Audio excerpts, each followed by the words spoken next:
Hello बच्चों। यहां दिया गया है a rod of mass M length 6 r is pivoted at the center point P to rotate in the vertical plane as shown. The two discs of same radius are joined at O1 and O2 of the rod. Mass of the disc A is m and B is 2m, ठीक है, respectively. Initial angular velocities of the disc as shown in the figure.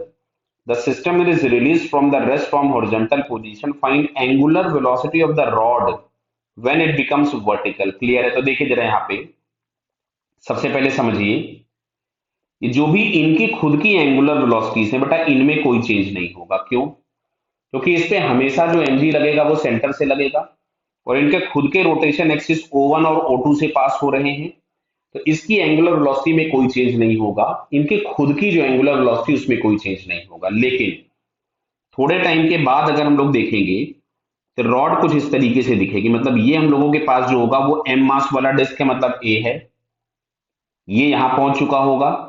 और ये जो दूसरा वाला disc है 2m मास वाला, ये नीचे आ जाएगा। क्लियर हो रहा है ना? ये 2m मास वाली जो डिस्क होगी वो नीचे पहुंच जाएगी। इनके खुद के जो इनिशियल एंगुलर वेलोसिटीज थे वो वैसे ही रहेंगे और ये पॉइंट पी के अबाउट ये पूरा सिस्टम किसी नए ओमेगा से घूम रहा होगा। तो यहां पे देखिए, अगर मैं इसको रेफरेंस ले लूं, इसको मैं अगर यहां पर रेफरेंस ले लेता हूं, तो इनिशियल एनर्जी, जो टोटल इनिशियल एनर्जी है, हम इनके खुद के रोटेशन मोशन को काउंट ही नहीं कर रहे हैं क्योंकि उसमें कोई चेंज होना नहीं है। तो हम उसको अननेसेसरी इनिशियल वाले पार्ट में भी लिखेंगे, फाइनल वाले पार्ट में भी लिखेंगे, तो हम उसको काउंट ही नहीं करते हैं। तो टोटल इनिशियल एनर्जी के नाम पे हम लोगों के पास ग्रेविटेशनल पोटेंशियल एनर्जी जीरो है और इन दोनों की जो एनर्जी थी, चलो लिख लो, नहीं तो बाद में पता चला कंफ्यूज हो गए, ई ए प्लस ई बी, ये खुद की इनकी एनर्जी थी और ये अभी भी वैसे ही रोटेट कर रहे होंगे, तो बाद में भी इनकी ई और ई बी उतनी ही रहेगी। अब अच्छा, अगर मैं टोटल एनर्जी फाइनल की बात करूं, तो फाइनल एनर्जी के नाम पे ये पूरा सिस्टम जो है वो किसी ओमेगा से घूम रहा है, तो आई सिस्टम इंटू ओमेगा स्क्वायर।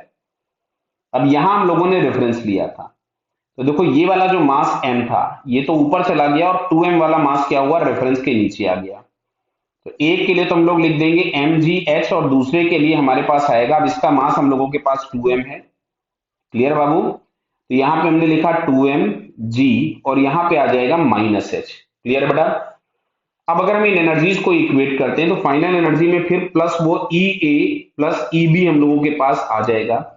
अब अगर हम इन एनर्जीज को इक्वेट कर दें तो यहां से मिल रहा था 0, E A plus E B is equals to 1/2 I system into omega square, और यहां से आपके पास ये हो जाएगा माइनस एम जी एच, दिख रहा है ये माइनस एम जी एच, और ये मिल जाएगा ई ए प्लस ई बी। तो देखो ये तो वापस से कैंसिल आउट हो गया, इसको एम जी एच को इधर ले आए, इज इक्वल टू यहां से मिलेगा आई सिस्टम इंटू ओमेगा स्क्वायर। अब सिस्टम का हमको मोमेंट ऑफ इनर्शिया फाइंड करना और हम यहां पे लाके उसको पुट कर देंगे। क्लियर है क्या बेटा? तो देखो सिस्टम के जो मोमेंट ऑफ इनर्शिया है आई सिस्टम, इसको मैं इक्वेशन नंबर 1 लिख के छोड़ दे रहा हूं। तो आई सिस्टम में हमारे पास मिलेगा आई रॉड प्लस आई डिस्क ए प्लस आई डिस्क बी बराबर है। तो अब अच्छा देखिए, इनके ये जो काइनेटिक एनर्जी थी सेंटर के अबाउट वाली, वो तो हम लोग पहले लिख ही चुके थे और वो कैंसिल हो गई थी। तो अब इनको हम केवल और केवल एक पॉइंट मास कंसीडर करेंगे जो कि उनके सेंटर पे फिक्स रहेगा। तो रॉड का मोमेंट ऑफ इनर्शिया हम लिखने वाले थे, तो मिलेगा एम एल स्क्वायर बाई 12। जरा मास देख लेते हैं रॉड का कितना है। रॉड का मास एम ही दिया है, क्लियर है, और लेंथ इसकी दी गई है लेकिन 6 r, ध्यान दीजिएगा। तो यहां से हम लोगों ने लिखा m/12 टाइम्स लेंथ का स्क्वायर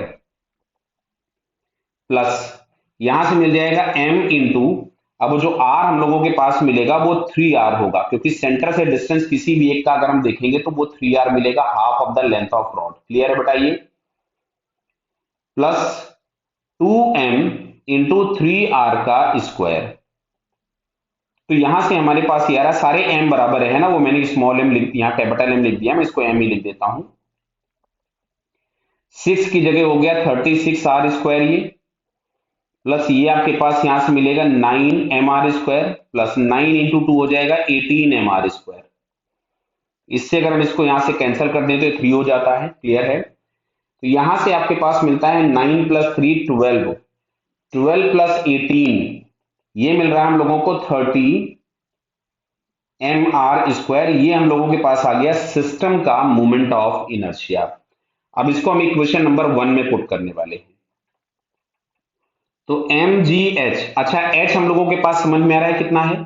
ध्यान से देखिएगा, जो सेंटर से हम लोग यहाँ पे हाइट ले रहे थे, जो नीचे गया था या ऊपर गया था, तो ये h इज इक्वल्स टू था 3r। कितना था? 3r। तो मैं h की जगह 3r पुट कर देता हूं, इज इक्वल्स टू 1/2 I की जगह हो गया 30 mr² into omega square, half I omega square. m से m कैंसिल हो गया, एक r से r कैंसिल हो गया, बराबर है 3 से हम इसको 10 टाइम्स कैंसिल कर दें। क्लियर हो रहा है क्या? अच्छा, इस 10 से ये 10 भी कैंसिल हो गया, g की वैल्यू 10 थी। क्लियर है? तो यहां से हम लोगों के पास मिलता है omega square is equals to 2/r। देख लो बेटा, ठीक मिला, omega square is equals to 2/r। अच्छा, रेडियस दी गई थी, रेडियस दिया गया है 0.5 मीटर। कितना दिया है? 0.5। तो मैं इसकी जगह पे लिख दिया 2/0.5, ये हो जाएगा 0, इसको उड़ाइएगा तो 4 मिलेगा। तो omega is equals to finally हम लोगों के पास आता है 2 रेडियन पर सेकेंड। तो जो एंगुलर वेलोसिटी आपके पास पूछी गई थी सिस्टम की कितनी होगी, तो वो 2 रेडियन पर सेकेंड आ गई। क्लियर है बेटा सारी चीजें? Okay, all the best.